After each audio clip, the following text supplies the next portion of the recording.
My name is Ron Coppola. I live in Essex, Vermont. We have several marijuana bills. Three now have passed. I was for decriminalization. I was also for medical marijuana. But legalization is something that I'm steadfast against. So when you start praising the personal freedom and the beneficial tax receipts designed for legalization of marijuana, you must also count the unintended circumstances. In our state, that includes the carnage that was left behind when 5 teenagers stood lifeless on Interstate 89 because someone was in need of treatment for marijuana-induced psychosis. Count the dad who, while under the influence of THC, leaped out of a multi-story building holding his infant child.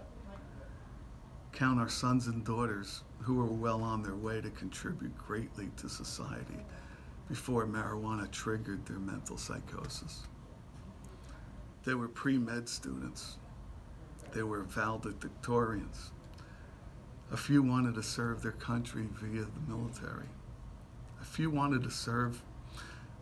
Some were too young to have career ambitions before marijuana triggered them into a whirling dervish of mental illness.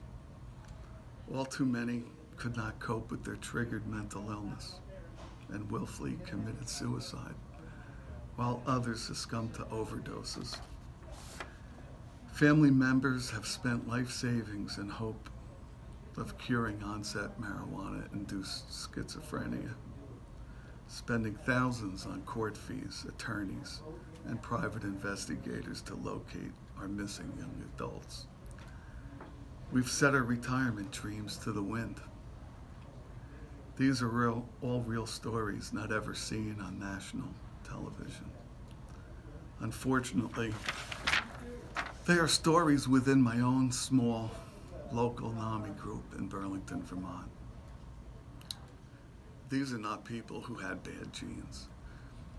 They are people who reached their tolerance from environmental triggers that permanently changed their epigenetics. Marijuana triggered my son's psychotic break at the age of 21.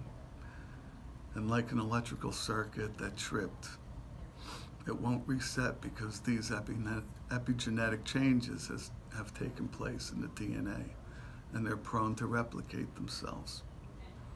That's why severe mental illness doesn't go away.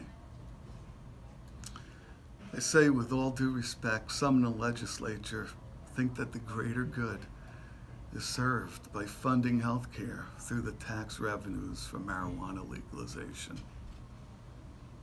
Please tell me that my son's mind wasn't sacrificed for that greater good. The inconvenient truth is, why shouldn't a person who is unknowingly susceptible to marijuana psychosis be protected as much as an immune-compromised individual who is at risk from a non-vaccinated population? The fact is, most young adults will partake in THC products if made available, especially when gotten from a government-certified source. The problem is certified sources don't remove the risk for the vulnerable few. Thanks for letting me speak my mind for the vulnerable few who can no longer coherently speak theirs.